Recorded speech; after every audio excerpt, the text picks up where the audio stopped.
Comenzamos la clase hablando sobre el nacimiento de la vida monástica.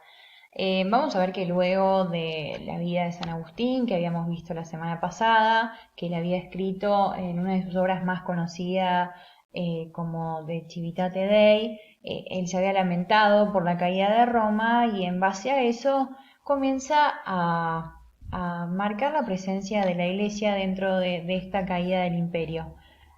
Luego, acuérdense que en la cristiandad surge el nacimiento de la vida monástica y le voy a dedicar la clase de hoy a explicarles por qué es tan importante este acontecimiento.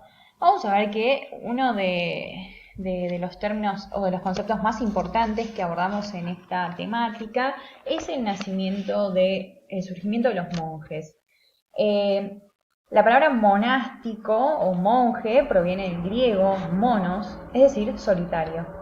El monje literalmente es el solitario. Desde los primeros siglos de la historia de la Iglesia existieron personas que se retiraban solos al desierto para apartarse del mundo y unirse santamente a Dios. Esta costumbre se hizo más común después del Edicto de Milán porque se interpreta como una especie de martirio místico. Esto se difundió sobre todo en el Oriente.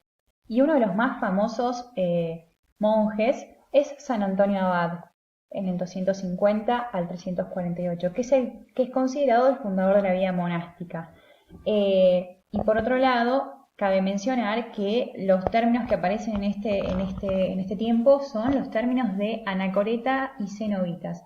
Anacoretas eran aquellos que eran monjes que se dedicaban a vivir solos, es decir, se retiraban, se iban solos a vivir al desierto llevando una vida muy austera, muy sencilla, practicaban las virtudes de la caridad, la castidad y la obediencia. Y por otro lado los cenobitas, que eran monjes que en vez de vivir solos y retirarse al desierto, vivían en comunidad.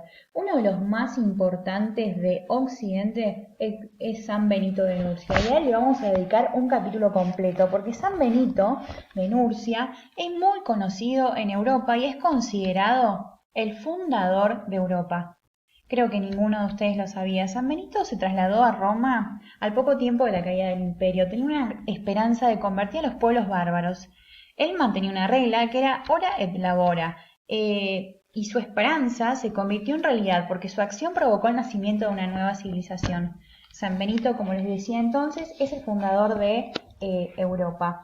¿Qué pasa? Los datos biográficos de San Benito los encontramos por medio de los escritos del Papa San Gregorio Magno, quien fue un monje benedictino.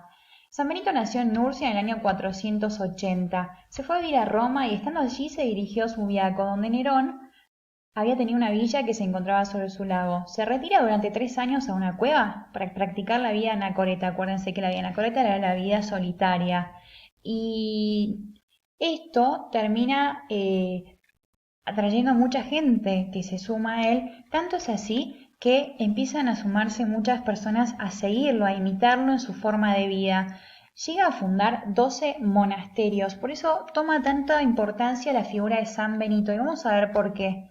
Porque luego San Benito se dirige a un lugar llamado Casino, hoy en día cerca de Nápoles, donde se estableció con sus monjes, fundando en el año 530 la abadía de Montecassino, que es la que vemos acá detrás de la presentación.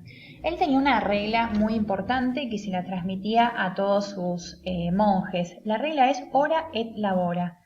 Tanto es así que esta regla implica trabajo y oración.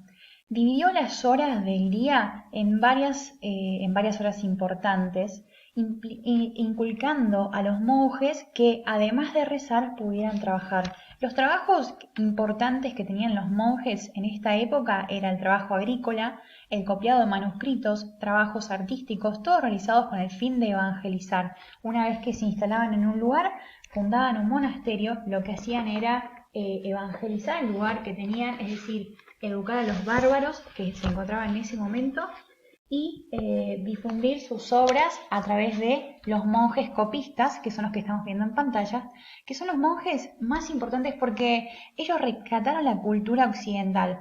Había obras como las de Platón, Aristóteles, Cicerón, Homero y Pitágoras que se daban por perdidas. Estos monjes lo que hicieron fue diariamente en su trabajo, es decir, en su labor, realizaban todos los días este acto de copiar esos manuscritos que se daban por perdidos. Tanto es así que este fue un legado muy importante que nos dejó San Benito. Finalmente, San Benito murió en el año 547 en Montecassino, como les había dicho, la imagen que vemos de fondo, donde todavía se encuentran hoy en día sus restos y los de su hermana, Santa Escolástica, que fue fundadora del monaquismo femenino occidental. Por todos los trabajos que realizaron los benedictinos, hoy en día son llamados los civilizadores de Europa. A la muerte de San Benito, la orden benedictina estaba muy difundida y se unió para la civilización y cristianización de Europa con otras órdenes monásticas que no eran benedictinas. O sea, la orden que fundó San Benito se llamaba benedictinos. Tanto es así que se le unieron otros monjes de otras órdenes y, por ejemplo, la orden de los monjes que seguían a San Patricio en Irlanda, otra fundada por San Martín de Tours en Francia. Todos estos monjes, además de evangelizar, conservaron, como les dije previamente, los manuscritos de los escritores clásicos, por lo que gracias a ellos llegaron hasta nosotros. Sin embargo, con el paso del tiempo, prácticamente todas las órdenes monásticas occidentales adoptaron la regla benedictina.